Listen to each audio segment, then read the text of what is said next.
14 men went into the Arkansas wilderness hunting one man. None of them came back alive. The year was 1863 and plantation records across 3 counties recorded the same name in their fugitive logs. A name that made season trackers refuse assignments, that caused bounty hunters to demand double their usual fees, that turned the mere act of pursuit into a death sentence. Local authorities buried the incident so deep that for over a century, families of the deceased were told their men had simply vanished in the war. But the truth, locked away in courthouse basement and private collections, tells a different story. One of calculated violence, impossible survival, and a mathematical precision to killing that defied every assumption about what an escaped slave could accomplish. Before we continue with the story of the man they called the Reaper of Miller County, we need to understand the world that created him and the forces that transformed a piece of human property into the most efficient killer the Arkansas frontier had ever seen. Miller County, Arkansas, in the autumn of 1862, existed at the ragged edge of Confederate control.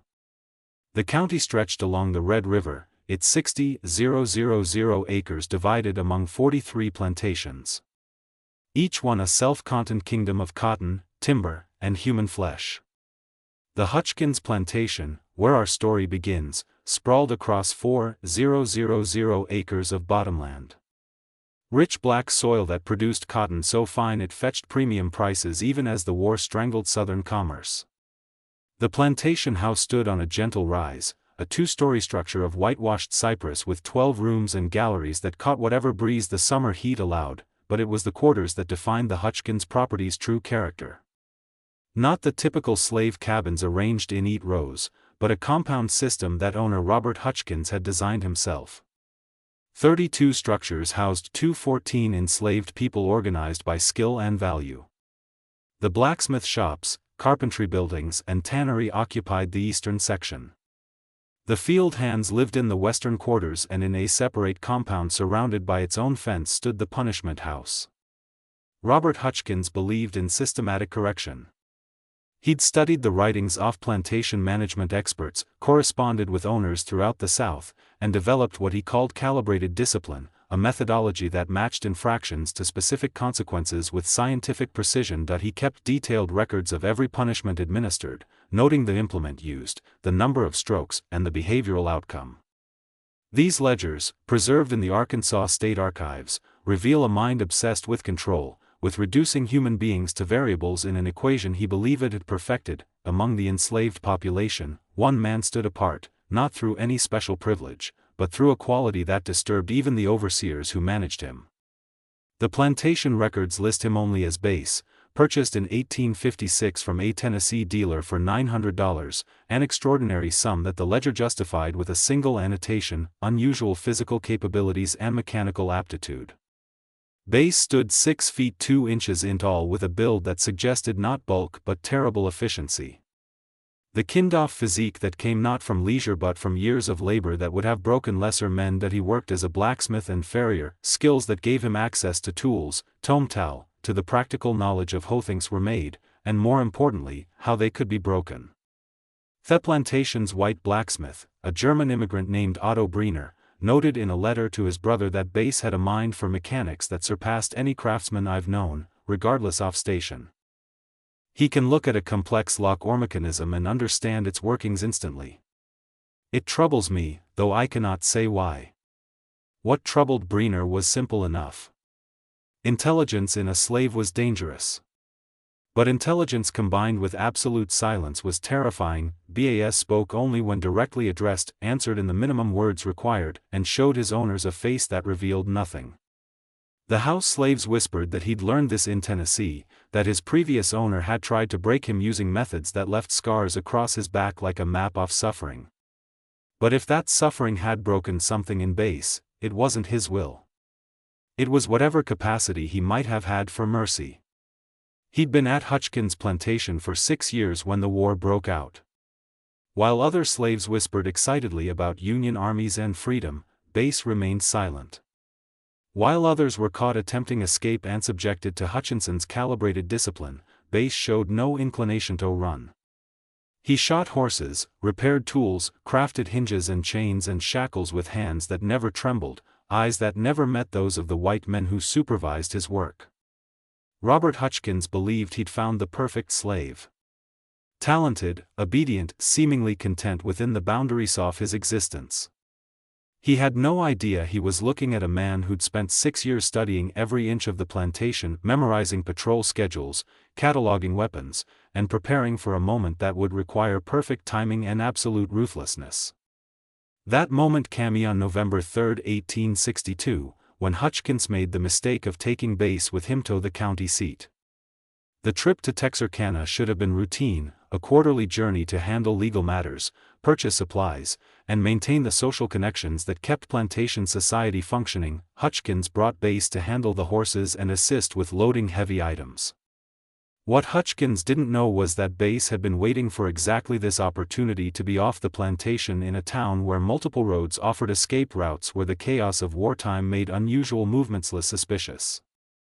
The day proceeded normally until mid-afternoon when Hutchkins stopped at the county courthouse to file paperwork related to a property dispute. He left Base with the wagon on the street, a decision that would have been unthinkable before the war, but had become common as white labor grew scarce. The usual crowd of merchants, soldiers on leave, and farmers conducting business filled the streets. No one paid particular attention to one more slave standing by a wagon. What happened next unfolded so quickly that witnesses could barely reconstruct the sequence. Hutchkins emerged from the courthouse around 4 o'clock, papers in hand, discussing something with the county clerk. That he walked toward the wagon, still talking, and reached for the driver's bench. Base stood beside the wagon, head bowed, posture submissive. Then, in a movement that Otto Brenner would later recognize as similar to how Base struck hot metal on an anvil with perfect economy and devastating force, Base picked up a bundle of iron chains from the wagon bed and swung them in a wide arc that caught Hutchkins across the side of the head. The clerk's testimony given under oath 3 days later stated that Hutchkins dropped like a puppet with cut strings. Base didn't pause to confirm the results. He dropped the chains, grabbed a coil of rope and a burlap sack from the wagon, and vaulted onto the driver's bench. Before Anionian the street could fully process what they'd witnessed, he had the horses moving at a canter that quickly became a gallop, heading east on the road that led toward the deep timber country along the Sulphur River. The Clare ran into the street, shouting for help. People rushed to where Hutchkins lay in the dust, blood pooling around his head. A physician examined him and pronounced that he still lived, though barely. Someone fired a rifle shot. The traditional signal that a slave had run. Within minutes, the alarm had spread through Texarkana like fire through dry grass. By sunset, 18 men had assembled at the courthouse. A mixture of plantation overseers, professional slave catchers, and opportunistic bounty hunters drawn by the $300 reward Hutchkins's brother posted from his bed where he lay with a cracked skull and uncertain prospects. The group organized itself under the leadership of a man named William Taggart, a slave catcher with a reputation for never losing a fugitive. Taggart had spent 20 years pursuing runaways through Louisiana, Mississippi, and Arkansas.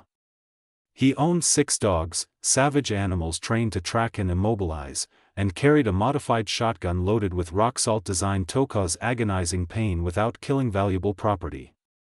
But Taggart made a critical error in judgment that night. He assessed Bas as a typical fugitive, desperate, panicked, making decisions driven by fear rather than calculation. He divided his 18 men into 3 groups. 6 men would follow the road east. 6 would take a parallel route through the timber. The remaining 6, including Taggart himself, would circle north and position themselves to intercept Base when he inevitably tried to cross into Indian territory, where runaway slaves often sought refuge. It was a sound strategy for pursuing a frightened fugitive against Base. It was suicide. The first body was discovered 48 hours after Base disappeared. A farmer found it in a ravine 3 miles off the main road. A man named Douglas Patterson, one of the 6 who taken the timber route. Patterson had been strangled with such force that his larynx was crushed. His rifle, pistol, and knife were missing. More disturbing was the positioning of the body, deliberately placed where it would be visible from a game trail arranged with arms outstretched as if in warning. William Taggart's group found the body around noon on November 5. Taggart examined the scene with the careful attention of a man whose survival depended on reading signs. What he saw troubled him enough that he sent 2 men back to Texarana with a message requesting additional help and bloodhounds. The remaining men in his group, himself and 3 others, pressed forward, following what Taggart believed was Base's trail heading northeast. They made camp that night in a clearing beside a creek, maintaining a careful watch. The 3 men took turns, standing guard while the others slept, rifles loaded and ready.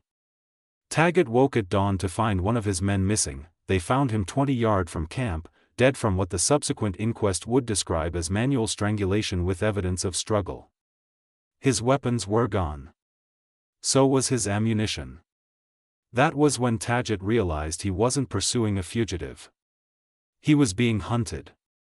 The revelation came too late. Over the next 4 days, 11 more men died in the Arkansas wilderness. The second group of 6 following the road east was found scattered across 3 mi of territory. 3 had been strangled. 2 had died from what appeared to be blunt force trauma, killed by rocks or wooden clubs. 1 had drowned in 4 feet of water in a creek held under with methodical patience. Their weapons had vanished, their ammunition pouches were empty. The pattern emerged slowly, pieced together by the county sheriff and a former Army officer brought in to make sense of the massacre. Base wasn't running. He was conducting a systematic campaign of elimination using tactics that suggested military training or natural strategic genius. He'd studied his pursuers' methods, anticipated their movements, and turned their own strategies against them. The division into smaller groups meant to cover more territory had made them vulnerable. Base picked them off individually or in pairs, using darkness and terrain to his advantage. More disturbing were the details that emerged from examining the bodies and the kill sites. Base had constructed deadfalls and snares along likely approach routes, traps that showed sophisticated understanding of weight distribution and trigger mechanisms. He'd stolen horses from 2 of the groups, using them to move quickly between locations before releasing them to muddy his trail. Most unnervingly, he'd apparently concealed himself in close proximity to his pursuers for extended periods, observing their habits, waiting for the perfect moment to strike. William Taggart died on November 9, found by a search party that had finally brought competent trackers and sufficient numbers. 23 men with military experience and proper coordination. Taggart had been killed in his bedroll, strangled while his companion slept 15 feet away. The killer had entered and exited the camp without alerting the sentries or the dogs. The weapons taken from Taggart included a particularly fine rifle and 2 pistols, adding to an arsenal that Base had been systematically accumulating. The search party that found Taggart's body included a former Confederate officer named Captain James Hardesty, who'd been recalled from service specifically to lead the manhunt. Hardesty examined the scene with the eye of someone who'd seen combat. His report of the county commissioners, preserved in the Arkansas Historical Society archives, includes this assessment. The fugitive demonstrates tactical sophistication beyond that of most soldiers I've commanded. He shows patience, planning ability, and a willingness to take calculated risks. Most significantly, he shows no hesitation in killing, suggesting either complete moral detachment or a level offage that has burned away normal human constraints. I believe we're dealing with someone who has decided his only options are victory or death, and has chosen to make his pursuers pay the highest possible price for his capture. By mid-November, Bas Reeves, for so the population had begun calling him, a Dinga surname that meant Bay for steward, a bitter irony considering his systematic execution of those who represented law and order, had killed 14 men. The $300 reward had grown to $500, then $700, but professional slave catchers were refusing the assignment. Rumors spread through plantation communities. Some said Base had military training from serving a previous owner who'd been an officer. Others claimed he'd learned tracking from Native Americans. A few whispered that he'd made a pact with darker forces, that no natural man could move so silently or kill so efficiently, but the truth was simpler and more terrifying. Bas had spent 6 years in absolute silence, watching and learning, converting every observation into practical knowledge. He'd studied how patrols moved, how trackers worked, how men thought when they believed themselves superior. He'd worked metal in a forge, learning about strength and breaking points, about leverage and force. And somewhere in those 6 years, he'd made a decision that whatever happened after escape, whoever came after him, would learn that treating a human being as property came with a cost measured in blood. The military eventually became involved, not officially, but through Confederate officers on leave, who saw the manhunt as an opportunity to maintain discipline among the enslaved population. If one escaped slave could kill 14 pursuers with impunity, what message did that send to the hundreds of thousands still held in bondage throughout the South? Captain Hardesty was joined by 2 other officers, and together they assembled a force of 32 men, former soldiers with combat experience, armed with military-grade weapons, and organized into a proper tactical formation. They spent 2 weeks searching the territory between the Red River and the Sulphur using methods developed in warfare against Native American tribes, systematic sweeps, coordinated movements, and camp security that involved multiple sentries and defensive positions. They found signs of Base's presence, cold campfires, evidence of game being dressed and cooked, tracks that suggested he was moving in a wide circuit through the region. But the man himself remained invisible. A ghost who left traces but never appeared. The truth that Hardesty's journals reveal, documents donated to the Arkansas Military History Museum by his descendants, is that Base was conducting a different kind of war. While the search parties scoured the wilderness, he was moving along the periphery of civilization, approaching isolated farmsteads and small settlements under cover of darkness. He wasn't seeking confrontation. He was gathering intelligence. On November 28, Base appeared at a small farm operated by a free black family named the Rayburns 10 miles south of the main search area. The family's account, recorded decades later, describes a man who emerged from the darkness carrying weapons that identified him as dangerous, but whose demeanor suggested control rather than desperation. He asked for food and information. The Rayburns, terrified but unwilling to turn away someone who might have been their son or brother in different circumstances, gave him cornbread and dried meat. During the meal, Base spoke more words than he'd apparently spoken in months.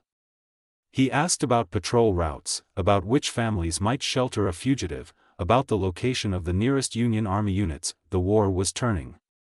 Even in remote Arkansas, people knew that Union forces controlled key positions along the Mississippi. Freedom, if it could be found, lay to the east, beyond the reach of Confederate law. The Rayburns told Base about a settlement of refugee slaves along the Arkansas-Louisiana border, a precarious community protected by Union gunboats on the river. They warned him the journey was over 100 miles through hostile territory, past dozens of plantations and military outposts. Ball listened, thanked them, and disappeared back into the darkness, but he didn't head east. Instead, he turned back toward Miller County, toward the territory where the search parties were concentrated. Hardesty's journals express bafflement at this decision. Every tactical consideration suggested Baugh should flee as quickly and as far as possible. Why would he return to the area of greatest danger? The answer became clear on December 3 when the Hutchkins plantation was attacked. The assault occurred around midnight when most of the plantation's population, enslaved and free, were sleeping. Base approached from the east, moving through cotton fields that were chest-high and dry. He'd apparently been observing the plantation for several nights, studying routines and security measures that had grown lax in his absence. The overseer, a man named Harold Vickers, maintained a night watch. 3 white men with rifles who patrolled the compound areas. Barris avoided them entirely, circling to the stables where the plantation's horses were kept. What followed was later reconstructed from physical evidence and accounts from enslaved witnesses who saw portions of the events. Base set fire to the stable using materials he'd apparently prepared in advance. Oil-soaked rags and kindling positioned to create maximum flame spread. The fire caught quickly, spreading through the dry wood structure and panicking the horses trapped inside. The night watch responded immediately, running toward the flames. So did others roused by the noise. Overseers, the plantation manager, even Robert Hutchkins himself recovered from his head wound, but still weak. In the chaos and darkness, with everyone's attention focused on the burning stable and the screaming horses, Vass moved through the plantation compound with apparent specific purpose that he went to the punishment house. The structure had been locked from the outside. standard practice to prevent anyone inside from leaving until their sentence was complete. 2 people were being held there that night, accused of stealing food, and awaiting morning discipline. Bas broke the lock with tools he brought, opened the door, and spoke briefly to those inside. Then he moved to the overseer's quarters, a small building near the main house. Harold Vickers had run toward the stable fire like everyone else, but he'd apparently realized something was wrong and doubled back. He encountered Base in the darkness between buildings. What happened next was heard by multiple witnesses, but seen by none. Sounds of struggle, a shout cut short, then silence. Vickers' body was found at dawn, strangled like Base's previous victims. Beside him lay a branding iron, the same implement he'd used countless times to mark runaways who'd been recaptured.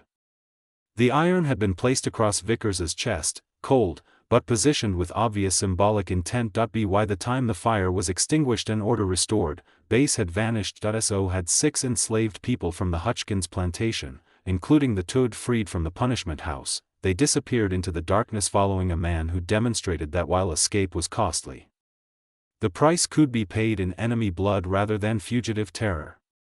The attack on Hutchkins plantation transformed Base Reeves from a fugitive into something approaching myth.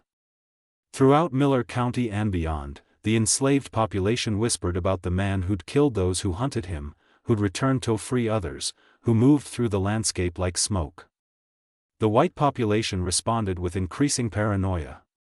Patrols doubled and tripled, slave catchers demanded outrageous fees, plantation owners slept with loaded weapons beside their beds. But the Confederate authorities faced a dilemma. The war was consuming men and resources. Every soldier dedicated to hunting one fugitive was a soldier not fighting Union forces. And Base had now demonstrated that pursuit meant casualties. The 14 men he'd killed represented a significant loss for a county that had already sent most of its able-bodied white men to military service. Captain Hardesty proposed a different approach. Rather than continuing active pursuit, his strategy involved establishing a perimeter and waiting. Base had to eat, had to find shelter, had to eventually move toward Union lines if he truly wanted freedom. Hardesty positioned his forces at key river crossings and along major roads that he coordinated with neighboring counties, creating a network of checkpoints and patrols designed to catch Base when he inevitably attempted to travel east. For 3 weeks in December, the strategy seemed to work. There were no sightings, no attacks, no signs of Base's presence. Hardesty believed the fugitive was holed up somewhere, possibly wounded, definitely running low on supplies. Winter was setting in, cold, rainy weather that made outdoor survival increasingly difficult. Time, Hardest, he believed, was now working against Barris. He was wrong. Barris hadn't stopped moving. He'd adapted his strategy, recognizing that the systematic pursuit had been replaced by a containment effort.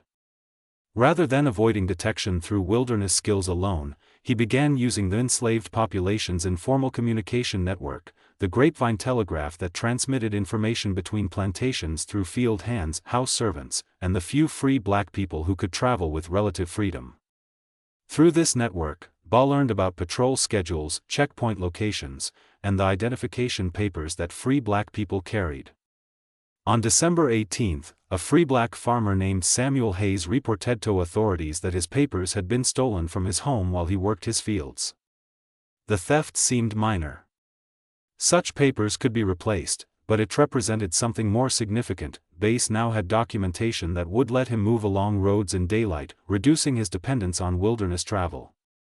Just when we thought we'd seen it all, the horror in Miller County intensifies. If this story is giving you chills, share this video with a friend who loves dark mysteries. Hit that like button to support our content, and don't forget to subscribe to never miss stories like this. Let's discover together what happens next. On December 22, Ba crossed the Sulphur River at a point 10 miles north of Captain Hardesty's picket line. He'd spent days observing the patrols, timing their movements, identifying the gap in coverage that existed for approximately 40 minutes each afternoon when shift changes occurred. He traveled as Samuel Hayes, carrying stolen papers and leading a horse he'd taken from an isolated farm. Anyone who saw him saw a free black man going about legitimate business. By December 24, he was 40 miles east of Miller County, well beyond the practical range of pursuit. He'd entered territory contested between Confederate and Union forces, where authority was fragmented and enforcement inconsistent. The 6 people he'd freed from Hutchins Plantation were scattered across the region. He'd split them up deliberately, knowing that a single large group of fugitives would attract attention, but individuals might slip through. Baugh himself continued east, moving toward the Mississippi River and the Union positions beyond. He traveled at night when possible, stayed in free black communities when he could find them, and showed the same patience and calculation that had kept him alive through 2 months off being the most hunted man in Arkansas. On January 7, 1863, he raked Union lines, specifically a camp off the 3rd United States Colored Troops operating in eastern Arkansas. The regiment's records, preserved in the National Archives, include an entry from that date noting the arrival of a refugee from slavery who reported the deaths of 14 pursuers during his escape. The commanding officer, Colonel Samuel Thompson, interviewed Bass personally and recorded his impressions. An individual of unusual capability and complete self-possession, shows no remorse for the men he killed, which he describes as necessary military action against combatants attempting his capture. When asked if he felt guilt, Hess stated, "I feel what any soldier feels after battle, relief at survival, and satisfaction at completing the mission." His mission apparently was to acquire his freedom through force of arms, having concluded that peaceful escape was impossible. The Union Army offered Baugh enlistment, which he accepted. He served for the remainder of the war in various capacities: scout, intelligence gatherer, and eventually soldier. His military records describe competent service, but note that he rarely spoke about his experiences before reaching Union lines. After the war, had disappeared from historical record, one off millions of freed people who scattered across the nation seeking new lives. But that disappearance wasn't immediate. And the years between 1863 and 1865 revealed dimensions of Bass Reeves that even his flight through Arkansas hadn't fully exposed. The Union Army didn't simply accept escaped slaves into their ranks without scrutiny, particularly those who arrived with stories of killing 14 pursuers. Colonel Thompson's initial interview with Bass was followed by 3 more conducted by different officers, each one probing for inconsistencies or signs of exaggeration. What emerged from those interviews, documented in reports that military historians discovered in the 1970s, was a detailed account that remained consistent across all tellings. Baugh described each killing methodically: the location, the circumstances, the tactical considerations that led to his approach. He sketched maps from memory showing where bodies could be found. He listed the weapons he'd taken and explained how he'd modified some of them for better concealment or efficiency. The officers conducting the interviews reached a unanimous conclusion, stated explicitly in a report dated January 15, 1863. This individual is neither boastful nor remorseful. He describes acts of lethal violence with the detachment of a craftsman explaining his work. We assess him as highly capable, potentially valuable for irregular operations, and completely reliable within the scope of his assigned duties. We also assess him as someone who should never be given reasonto consider us enemies. That last observation proved prophetic. Bass was assigned to a scout unit operating in contested territory. The fluid zone between Confederate and Union control, where information was currency and survival depended on reading situations quickly. Scout work suited his capabilities perfectly. He moved through landscapes populated by people who looked like him, spoke his language, and had every reason to help Union forces, but also every reason to fear Confederate reprisals. Baugh's ability to appear and disappear, to read people and situations, to make decisions without hesitation. All the skills he developed during his flight translated directly into military effectiveness. His service record includes commendations from 3 different commanding officers. One dated July 1863 notes, Corporal Reeves located and mapped Confederate supply depot coordinates that resulted in successful cavalry raid. Entered hostile territory alone, gathered intelligence through observation and conversation with local colored population, returned with actionable information that proved completely accurate. Another from March 1864. Corporal Reeves volunteered for a reconnaissance mission considered extremely high risk. Returned with intelligence on troop movements that allowed reposition of artillery, likely preventing significant casualties in subsequent engagement. But there was another dimension to Base's wartime service that didn't appear in official records. A dimension that only emerged decades later through interviews with other veterans of the United States colored troops. Base apparently maintained contact with the network of escaped slaves and free black people throughout Arkansas, Louisiana, and Mississippi. He used his mission's top-ass information to plantation slaves about Union positions, safe routes to freedom, and the changing military situation. More significantly, he occasionally undertook unauthorized missions with objectives that had nothing to do with military intelligence and everything to do with settling accounts. A veteran named Isaiah Washington, interviewed in 1903 for a project documenting Black Civil War service, described an incident from autumn 1863. Base had returned from a reconnaissance mission and learned that a slave catcher named Robert Chenoweth was operating in the area. One of the professional hunters who'd specialized in pursuing fugitives into Union-controlled territory and returning them to Confederate owners for substantial fees, Chenoweth had a reputation for brutality that exceeded even the standards of his profession. He'd apparently been involved in the initial pursuit of Base back in Miller County, though he'd avoided the fate of the 14 men because he'd been away on another assignment when Base made his systematic eliminations. Washington's account describes Base leaving camp without authorization one evening, carrying only a knife and moving with clear purpose, that he returned 3 days later saying nothing about where he'd been. A week after that, word reached the Union camp that Chenoweth had been found dead in his camp, strangled in his sleep, his dogs poisoned, his weapons and papers taken. No one ever officially connected Base to the killing, but Washington recalled, "We all knew." The way he sat quiet that morning when the news came, cleaning his rifle with hands that never trembled. "We knew, and none of us said a word, because Chenoweth had dragged more than 60 people back to slavery, and whatever happened to him in the darkness was justice of a kind that courts and laws won't provide." This pattern apparently repeated several times during the war. Men who'd participated in slave catching. Overseers known for particular cruelty. Confederate officers who'd ordered executions of captured black soldiers. They occasionally turned up dead in circumstances that suggested professional execution rather than combat casualties. Military investigators looked into some of these deaths.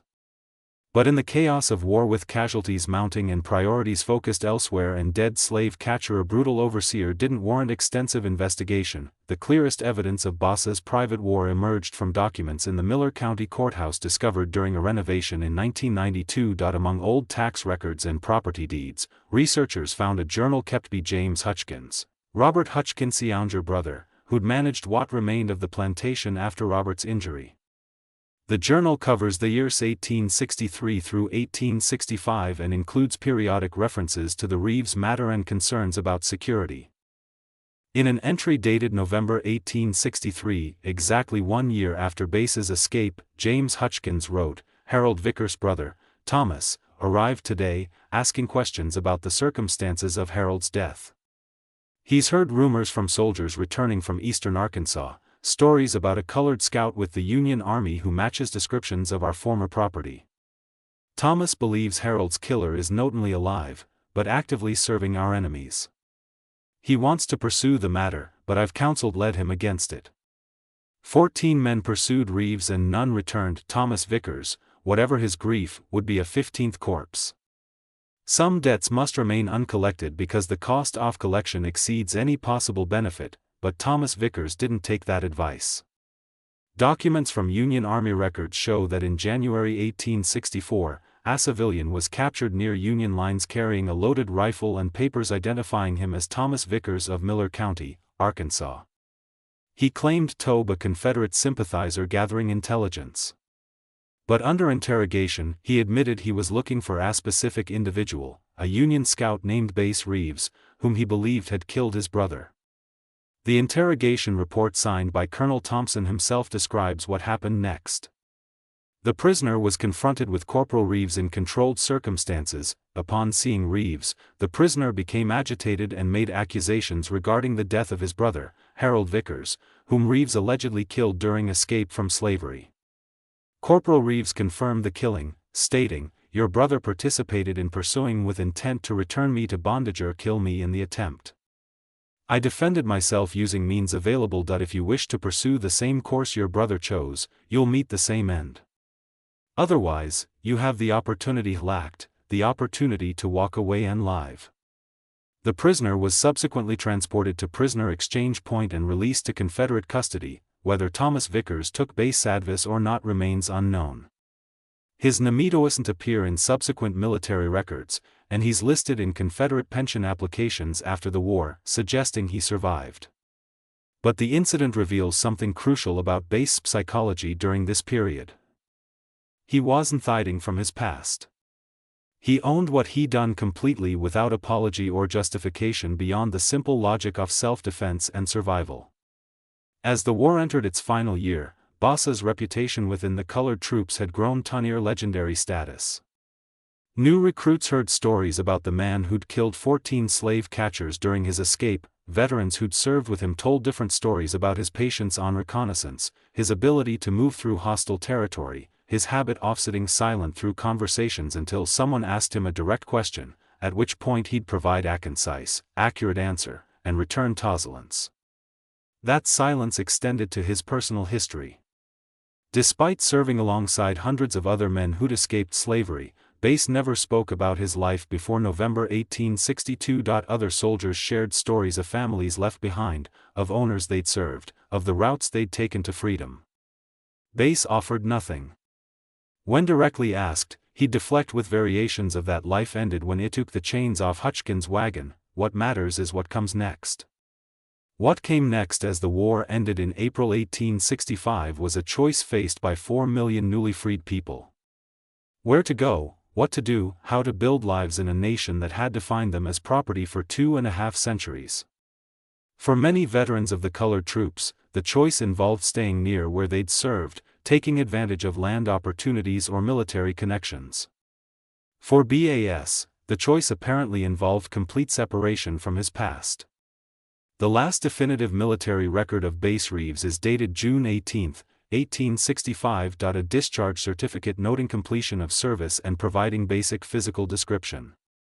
Bass Reeves colored, age approximately 35 years, height 6 feet 2 inches in, identifying marks including scars on back consistent with whipping. Served with distinction in 3rd United States Colored Troops from January 1863 through June 1865. Commended for reconnaissance work and intelligence gathering.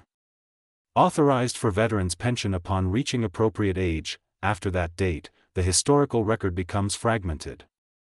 Scattered mentions in documents that may or may not refer to the same individual. B. Reeves appears in an 1867 Memphis City directory listed as a blacksmith.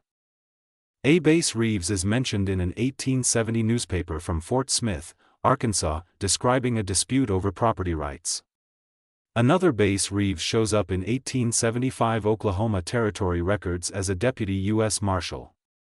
Though some historians dispute whether this is the same person who escaped from Miller County 12 years earlier, what's documented beyond dispute are the reverberations of his story through the communities most affected by it. In Miller County, the white population dealt with the Bass Reeves incident through collective amnesia. The 14 dead men were rarely mentioned. The circumstances of their deaths were simplified or obscured. Family members who knew the truth kept it private, sharing it only in guarded conversations with those who'd understand the shame of having lost fathers or brothers to Simeon they'd been taught to consider inherently inferior. But the formerly enslaved population throughout Arkansas and surrounding states preserved every detail.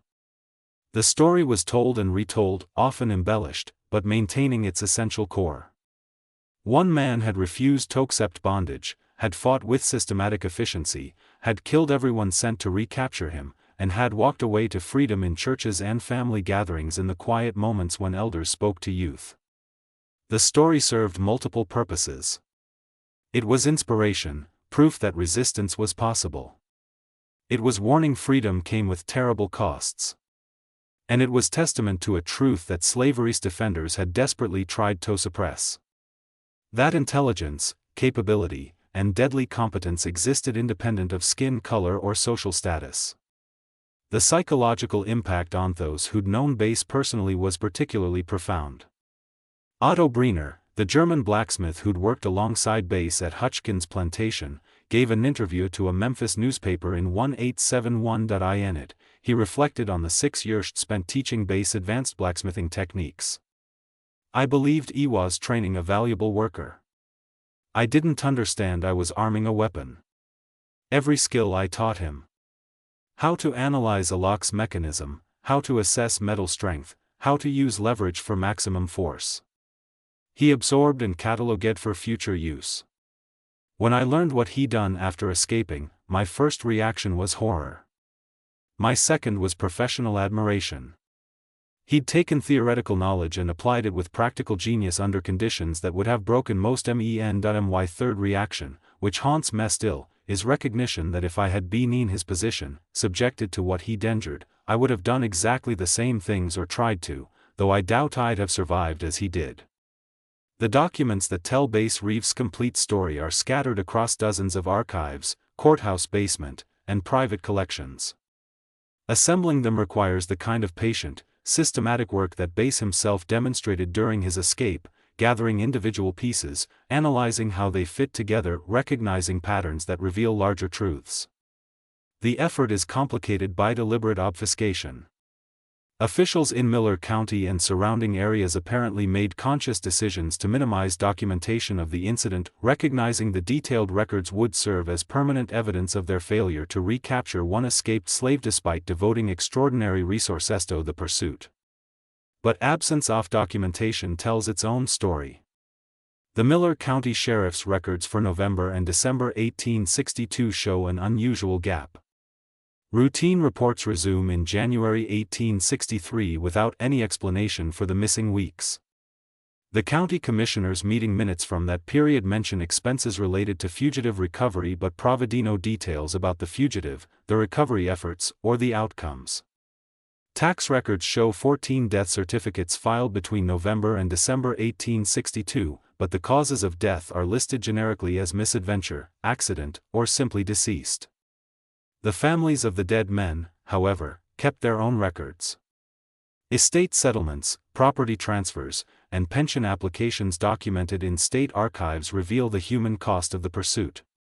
Douglas Patterson, the first man killed, left a wife and 3 children who lost their farm within 2 years of his death, unable to maintain it without his labor. William Taggart's widow filed for a Confederate pension in 1868, claiming hardship based on her husband's death in service to the state.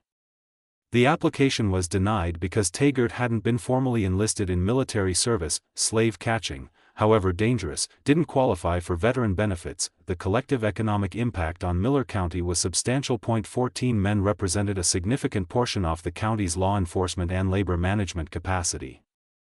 Their deaths, combined with the disruption caused by Bass's attack on Hutchkins' plantation, contributed to a breakdown in plantation discipline that accelerated as Union forces gained control of Arkansas. Enslaved people who'd heard about Bass's successful escape and violent resistance began their own escape attempts.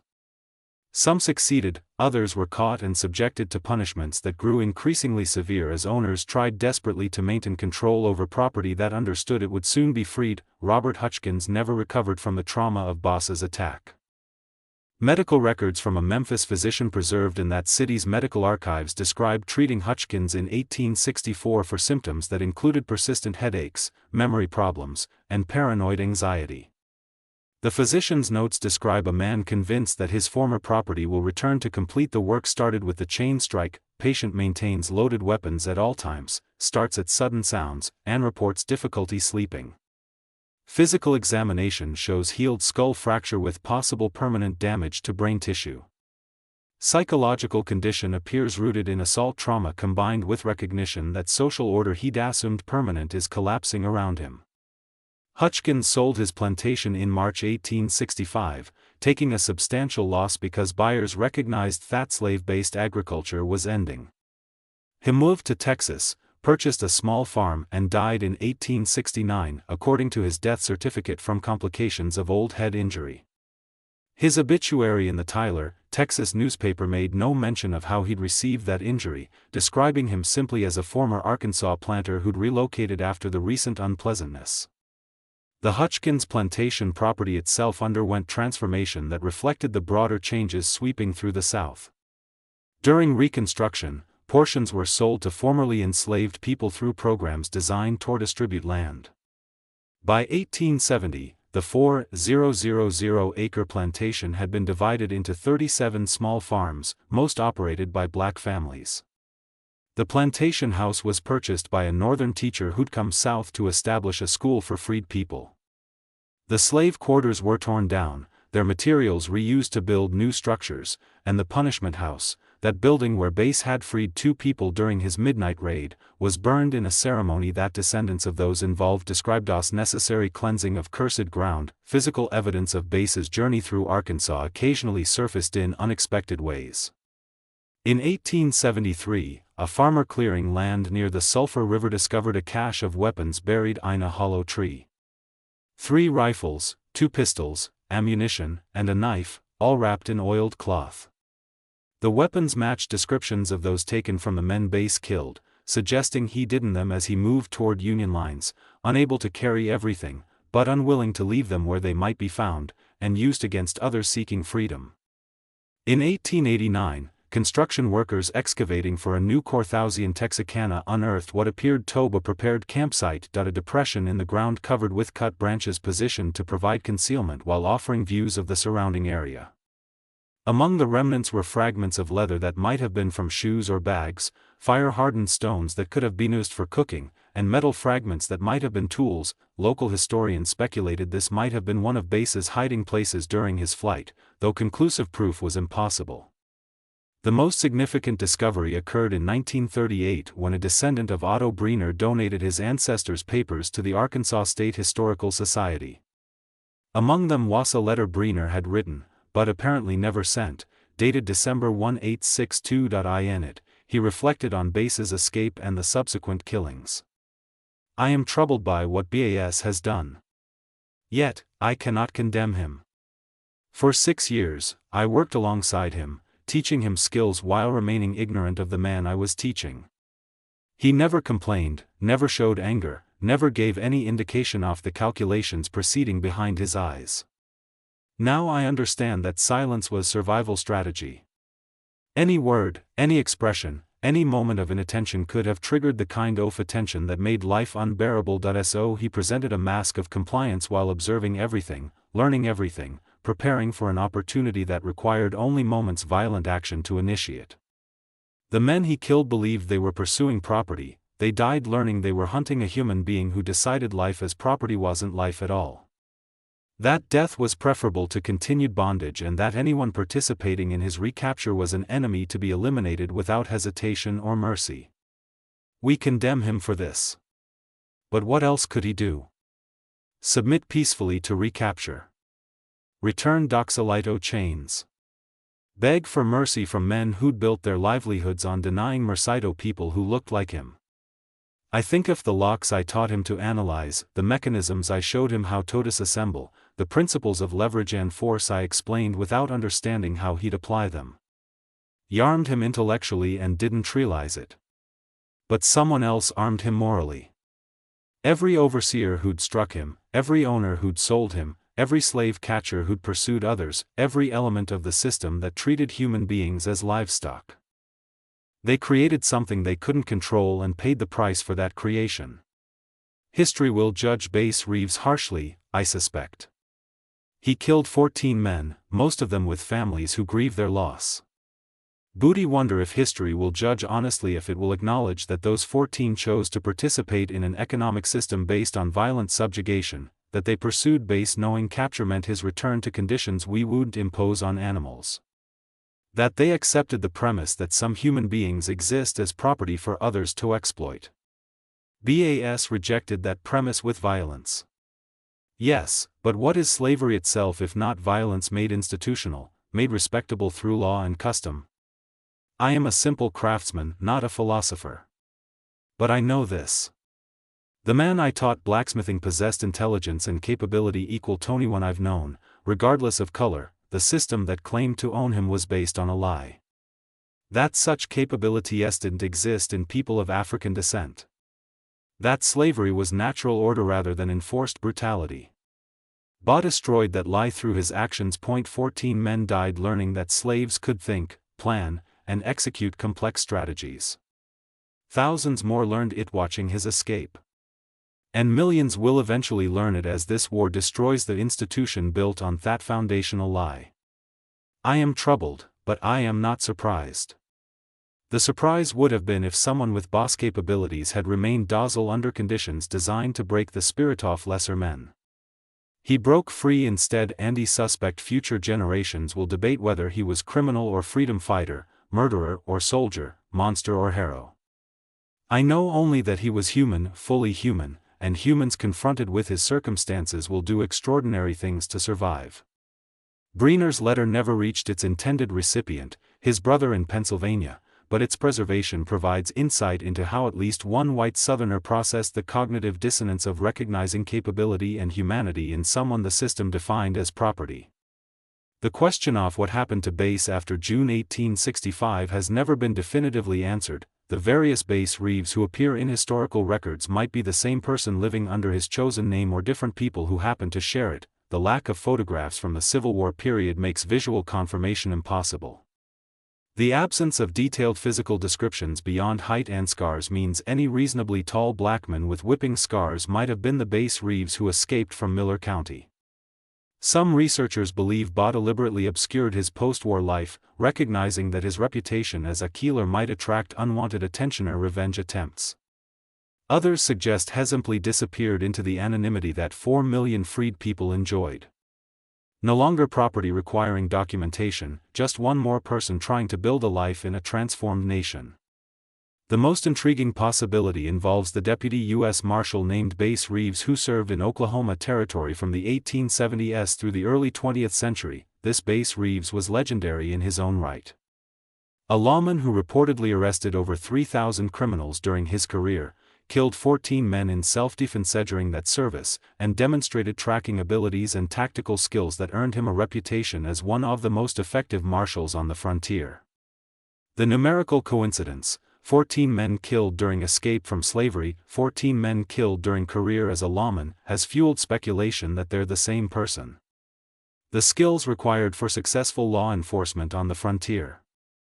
Tracking, wilderness survival, tactical thinking, ability to make life or death decisions without hesitation align perfectly with the skills Bass demonstrated during his escape. And the psychology of someone who'd killed pursuing slave catchers might well translate into effective law enforcement in a different context. But the historical record provides no conclusive connection. The marshal named Bass Reeves claimed to have been born in Arkansas and freed during the war, but offered no details about his enslaved life or military service.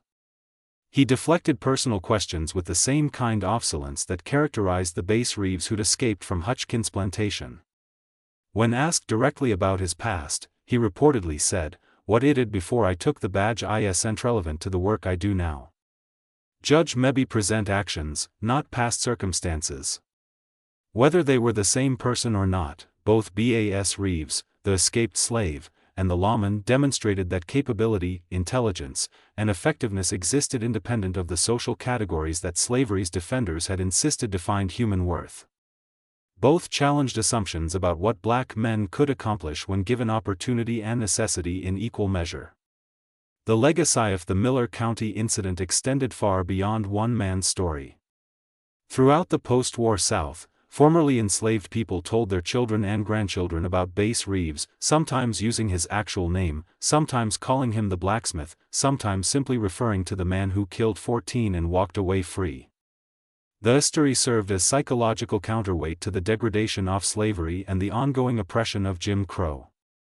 It proved that resistance was possible, that the masterclass wasn't invincible, that one person with sufficient determination could defeat overwhelming odds.